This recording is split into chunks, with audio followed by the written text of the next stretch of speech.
காஸ்ட்லியான பழங்கள் தான் பயங்கரமான சத்து இருக்குன்னு நம்புறவங்களா நீங்கள்? உங்களுக்காக தாங்க இந்த காணொளி. நிறைய பேர் நம்ம ஊரில் இப்போ காஸ்ட்லியான பழங்கள் kiwi, avocado, dragon fruit, passion fruit இதெல்லாம் வாங்கி சாப்பிட்றாங்க. கிலோ 300 ரூபாய் 400 ரூபாய் வருது.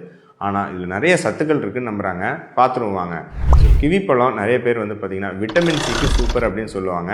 ஸோ கிவியில் 100 கிராமில் உங்களுக்கு கிட்டத்தட்ட 90 மில்லிகிராம் விட்டமின் சி இருக்குது. ஆனால் இதோட விலை 300-400 ரூபாய் கிட்ட.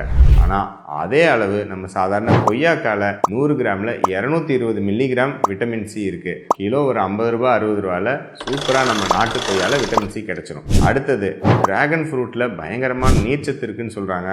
ஆனால் அதை விட அருமையான நீர்ச்சத்து தர்பூசணி பழத்தில் இருக்குது, மிக குறைவான விலையில் இருக்குது. அவகாடோவில் பயங்கரமான உங்களுக்கு நார்ச்சத்து இருக்குது அப்படின்னு சொல்கிறாங்க. ஆனால் அதை விட அதிகமான நார்ச்சத்து உங்களுக்கு நம்ம சாதாரண வாழைப்பழத்தில் மிக மலிவான விலையில் கிடைச்சிரும்.